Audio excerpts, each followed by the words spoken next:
Bruce Lee a été invité à se produire lors d'une démonstration d'arts martiaux. Les organisateurs de l'événement comptaient sur lui comme un gadget, mais ce qui s'est passé ensuite a laissé tout le monde stupéfait. Les sols en bois poli du Hamilton Pavilion brillaient sous les lumières de scène, et une rangée de bannières d'arts martiaux flottait légèrement dans la brise légère d'un ventilateur de plafond. La foule entrait lentement, murmurant avec une anticipation polie. C'était mars 1966 et la démonstration d'arts martiaux de San Francisco, une exposition de niveau intermédiaire organisée par la Fédération des arts martiaux de la côte Pacifique, se préparait à son plus grand afflux de public à ce jour. Cette année, les organisateurs avaient ajouté quelque chose d'un peu différent au programme. Quelque chose, ou plutôt quelqu'un, qu'ils espéraient vendre plus de billets. Bruce Lee a lu l'affiche dessinée à la main à l'entrée. Étoile de la série TV à venir The Green Hornet, voyez ses compétences fulgurantes en direct. En coulisses, Bruce Lee s'étirait silencieusement, inaperçu par la plupart des performés autour de lui. Ses mouvements étaient fluides et sans effort, plus comme un danseur qui s'échauffe qu'un combattant. À seulement 25 ans, Bruce était encore un nom prononcé avec curiosité, pas avec révérence. Il n'avait pas encore choqué le monde avec Enter the Dragon ou lancé le Jeet Kune Do dans la conscience publique. En fait, la plupart de la communauté des arts martiaux le voyait plus comme une nouveauté télévisuelle qu'un pratiquant sérieux. Pour eux, il était un visage flashy, invité à la démonstration purement comme un gadget, et beaucoup des maîtres plus âgés au fond faisaient peu d'efforts pour cacher cet avis. Il était clair qu'ils n'avaient pas beaucoup de respect pour un homme qu'ils supposaient simplement être une star de TV. L'un d'eux, un sensei Shotokan aux yeux sévères nommé Masaru Watanabe, observait Bruce les bras croisés. C'est ce que les arts martiaux sont devenus, a-t-il marmonné à un instructeur fellow. Des acteurs qui font des coups de pied pour des applaudissements. L'homme à côté de lui a hoché la tête. Il bouge vite, sûr, mais les jongleurs aussi. Bruce n'entendait rien de cela, ou plus probablement, l'ignorait. Il continuait de s'étirer, sa respiration calme. Pour quiconque prêtait attention, il ne semblait pas nerveux. En fait, il avait l'air intéressé, comme quelqu'un sur le point d'observer plutôt que de performer. La démonstration a commencé par un salut formel. Des dizaines de pratiquants de diverses disciplines se sont alignés. Taekwondo, Kung Fu, Aikido, Kenpo, et même des démonstrations de boxe occidentale.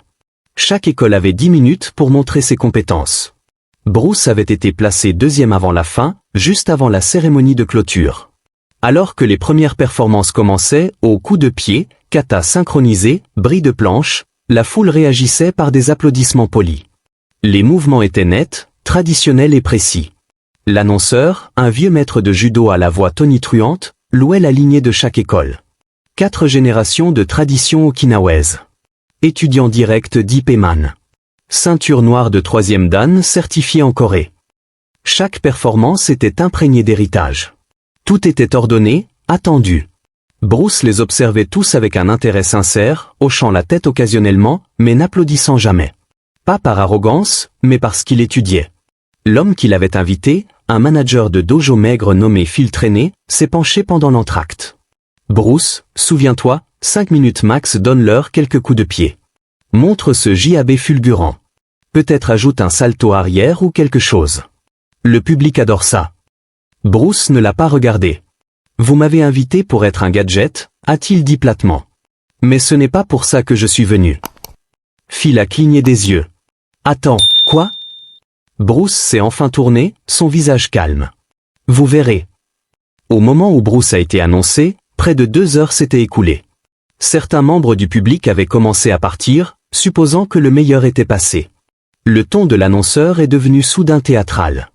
Et maintenant, tout droit de Hollywood, l'homme aux mains les plus rapides de la télévision, Bruce Lee. Des applaudissements épars ont suivi. Quelques adolescents au fond qui le reconnaissaient ont sifflé. Bruce est monté sur le sol portant un simple uniforme de kung-fu noir. Pas de couleur fantaisie. Rien de flashy. Il s'est tenu au centre du sol. Pendant quelques longues secondes, il n'a rien dit. Puis il s'est adressé au public, non pas en criant, mais d'une voix calme et mesurée qui portait jusqu'aux coins éloignés du gymnase. « Qu'est-ce que les arts martiaux ?» a-t-il demandé, balayant la salle du regard. Est-ce la tradition, la répétition, ou est-ce la capacité à s'adapter, à s'exprimer honnêtement dans le combat? La salle s'est tue. Les adolescents au fond ont baissé leur popcorn. Bruce a continué. Beaucoup d'entre vous ici peuvent performer des techniques incroyables, Mais que se passe-t-il quand ces techniques sont interrompues? Quand un vrai adversaire ne bouge pas comme vos formes l'attendent? Quelqu'un près du devant a ricané sous son souffle. Bruce est passé en une stance simple. Plutôt que de vous le dire, j'aimerais vous le montrer. Il s'est tourné vers le public. Si quelqu'un veut sparer, contact léger, contrôlé, avancé, n'importe quel style. Pendant un moment, il y a eu un silence gênant. Le sparring n'était pas au programme et certainement pas devant un public, mais alors un jeune ceinturon marron de karaté est avancé, peut-être voyant une opportunité d'attirer l'attention. Bruce s'est incliné. L'homme s'est incliné en retour. Le match a duré 5 secondes. Le karatéka a avancé avec un point d'entrée textbook. Bruce s'est déplacé, a paré, et a tapoté la poitrine de son adversaire avant que l'homme n'ait même complété le mouvement. Il n'y avait pas de blessure, juste de la confusion. L'homme a cligné des yeux, réalisant qu'il avait été arrêté en plein flux. Des applaudissements polis ont suivi. Un autre volontaire est avancé, cette fois un pratiquant de taekwondo. Le résultat était le même, mais plus rapide. Puis un troisième, un boxeur. Bruce s'adaptait sans effort à chaque style, bougeant avec une telle vitesse que le public a commencé à murmurer. Ils se penchaient en avant sur leur siège. Même les maîtres sceptiques regardaient maintenant de près, leurs bras plus croisés. Mais Bruce ne se moquait pas de ses adversaires. Chaque fois qu'il sparait, il finissait par une inclinaison, puis se tournait vers la foule et expliquait ce qui s'était passé. Ce point venait de l'épaule. Il n'a pas roté ses hanches. C'est pourquoi il manquait de vitesse. Ce coup de pied était beau mais prévisible. J'ai vu la chambre avant qu'il ne lance. Cette garde, a-t-il hoché la tête vers le boxeur, est forte dans le ring, mais contre un balayage de pied, elle laisse la base vulnérable. Il enseignait, paraillait. Une immobilité s'est installée sur le gymnase. Ce qui s'est passé ensuite, un spectateur écrirait plus tard, était différent de tout ce que j'avais vu. Cela a cessé d'être une performance. C'est devenu une leçon, une qui a humblement chaque combattant dans cette salle.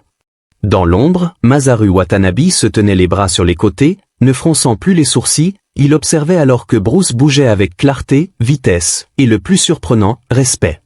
Bruce s'est tourné à nouveau vers la foule. Les arts martiaux ne concernent pas de suivre un script. C'est de trouver la vérité dans le mouvement. Vous ne pouvez pas prédire votre adversaire. Vous devez les sentir. Réagir sans penser. C'est l'essence du combat. Il a invité un dernier challenger. Ce qui s'est passé ensuite a stupéfié la foule. Il y a eu une longue pause. Puis lentement, Masaru est avancé. La salle a retenu son souffle. Tout le monde supposait qu'il allait défier Bruce pour tester ce jeune homme qui venait de démonter chaque technique placée devant lui. Mais au lieu de cela, le grand maître s'est promené au centre du tapis, s'est tenu devant Bruce, et s'est incliné profondément. Pas juste un hochement, une pleine inclinaison de la taille, le genre réservé à un enseignant. Puis il a parlé calmement. J'avais oublié pourquoi j'avais commencé les arts martiaux. Merci de me l'avoir rappelé. Le silence qui a suivi l'inclinaison du grand maître Masaru semblait s'étirer à travers le gymnase comme un souffle retenu. Personne ne bougeait. Personne ne murmurait. Même les enfants au fond, qui gloussaient plutôt pendant les bris de planche et les coups de pied tournoyants, étaient maintenant assis les yeux écarquillés. Bruce a rendu l'inclinaison lentement. Son expression une de gratitude calme, pas de fierté. Ce qui avait commencé comme un gadget s'était transformé en quelque chose que personne n'avait attendu, le moins du monde les organisateurs. Toute la salle avait été laissée sous le choc. Sur le balcon, Phil Traîné se tenait figé. Il avait initialement booké Bruce comme une aftertucht promotionnelle, destinée à être un filaire flashy entre les vraies démonstrations.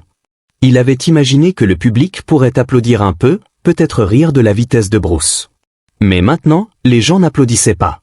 Ils réfléchissaient, écoutaient, apprenaient. Et comme ça, toute l'énergie dans la salle a changé. Masaru s'est tourné vers le public et a élevé la voix. Ce jeune homme a démontré quelque chose que beaucoup d'entre nous oublient. La vitesse et la puissance ne valent rien sans compréhension. Les formes ne valent rien sans sentiment. Nous devenons rigides quand nous arrêtons de questionner. Et quand nous arrêtons de questionner, nous arrêtons de grandir. Un autre maître, celui d'une école de kung-fu, s'est levé et a applaudi lentement. Puis un autre a suivi. Puis toute la rangée du devant. Ce n'était pas l'ovation rugissante d'un concert de rock dans un stade. C'était plus significatif. Un applaudissement lent qui montait, le genre qui venait de la reconnaissance et du respect. Bruce se tenait immobile, inclinant la tête une fois de plus en humilité. L'annonceur, incertain de comment suivre le moment, est retourné au micro avec une voix tremblante. Mesdames et messieurs, merci, Bruce Lee. Bruce est descendu calmement, retournant en coulisses alors que les autres sortaient en file. Il s'est déplacé à travers le couloir étroit, passant des performés et instructeurs stupéfaits qui s'écartaient pour le laisser passer. Certains hochaient la tête, certains donnaient de petites inclinaisons. Quelques-uns, encore luttant avec leur fierté, regardaient ailleurs. Mais même eux ne pouvaient plus nier ce qu'ils avaient vu. En coulisses, Phil l'a rattrapé, légèrement essoufflé. « Bruce, qu'est-ce que c'était que ça ?» Bruce a souri, sans méchanceté. « Vous m'avez demandé d'être un gadget. J'ai pensé que je pourrais aussi bien vous surprendre. » Phil avait l'air de ne pas savoir s'il devait rire ou s'excuser. « Vous avez tout le monde qui parle. » Toute la salle était « Homme, je n'ai même pas les mots. » Bruce a tapoté son épaule légèrement. « C'est bien. Les arts martiaux devraient vous faire sentir quelque chose, pas juste suivre quelque chose. » Phil a ouvert la bouche à nouveau, mais n'a pas trouvé la bonne réponse. Au moment où Bruce a quitté le pavillon 1 heure plus tard, l'air nocturne était devenu froid.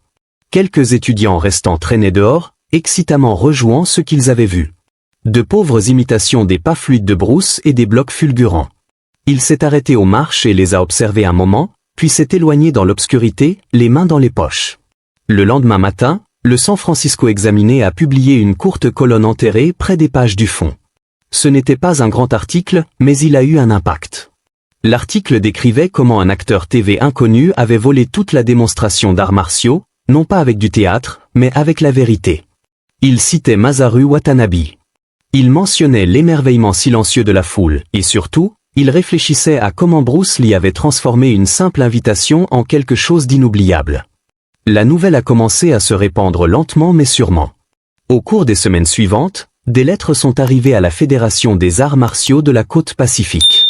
Certaines d'instructeurs qui avaient assisté, certaines de dojos qui n'avaient entendu parler que de ce qui s'était passé. Quelques-unes exprimaient de l'incrédulité. D'autres de la gratitude, mais tout admettait une chose, quelque chose avait changé. Au dojo de Masaru, les choses ont changé de petites mais notables façons. Des étudiants qui se fixaient autrefois uniquement sur les formes ont commencé à poser des questions. Les classes sont devenues plus exploratoires. Masaru, autrefois rigide et traditionnel dans chaque enseignement, incorporait maintenant des moments de réflexion. Il permettait aux étudiants de mixer des techniques, de tester, de s'adapter. Il gardait une photo de cette nuit sur le mur, une simple photo noir et blanc de Bruce en plein spar, flou du mouvement, ses mains ouvertes en readiness fluide.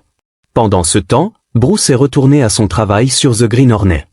Sur le set, il performait des combats chorégraphiés avec une telle intensité que même les cascadeurs chevronnés lui demandaient s'il pouvait ralentir. Il ne pouvait pas, ou plutôt, ne voulait pas. Hollywood le voyait encore comme un talent de fonte exotique.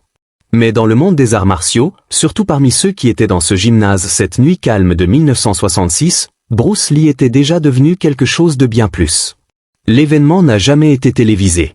Il n'y avait pas de clips viraux, pas d'upload YouTube pour figer le moment dans le temps. Et pourtant, ceux qui y étaient n'ont jamais oublié. Le souvenir est devenu légende. Une histoire passée de professeur à étudiant. Il n'était même pas censé être là, disait-il. Il était juste destiné à être un gadget. Mais ce qui s'est passé? Eh bien, c'était vraiment incroyable. Dans les années suivantes, alors que la gloire de Bruce explosait à travers les continents, ceux qui l'avaient autrefois douté regardaient en émerveillement silencieux alors que le monde rattrapait son retard. Les philosophies qu'il avait exprimées cette nuit-là sur le flux, la vérité et l'adaptation sont devenues la colonne vertébrale du Jeet Kune Do. Et le Jeet Kune Do lui-même est devenu plus qu'un système. C'est devenu un défi à l'idée même de système. Un après-midi, près d'une décennie plus tard, un ancien étudiant de l'événement de San Francisco a visité le dojo de Masaru. Il avait déménagé de ville, changé de carrière, mais n'avait jamais oublié ce moment avec Bruce Lee. Il a amené son fils avec lui, un adolescent timide avec une fascination pour les arts martiaux, mais peu de confiance. « Parlez-vous encore de cette nuit ?» a demandé l'homme. Masaru a souri. « Nous ne parlons pas seulement de ça, nous vivons par ça. » Il a fait un geste vers le mur. Le garçon a regardé la photo de Bruce Lee, figée en plein mouvement. « C'est vraiment lui ?» a demandé le garçon. Masaru a hoché la tête. « Oui, c'est l'homme qui nous a appris à continuer de poser des questions. » Le garçon a étudié l'image pendant un long moment. Et pour la première fois en année, Masaru a vu une étincelle, petite mais brillante, s'allumer dans les yeux d'un nouvel étudiant. Ce que Bruce avait fait cette nuit-là n'était pas juste performer. Il avait rappelé à une génération d'artistes martiaux ce que la discipline concernait vraiment.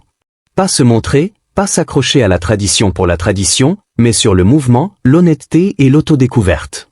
Il était arrivé comme un gadget, mais était parti comme une légende, un murmure qui résonnerait à travers chaque dojo qu'il avait touché.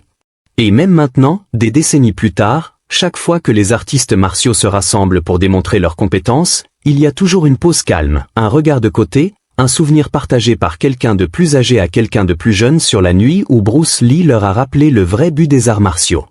Quel est votre moment préféré de Bruce Lee? Sa légende vous a-t-elle inspiré d'une manière ou d'une autre? Faites-nous savoir vos pensées dans les commentaires. Merci d'avoir regardé. On se voit dans la prochaine vidéo.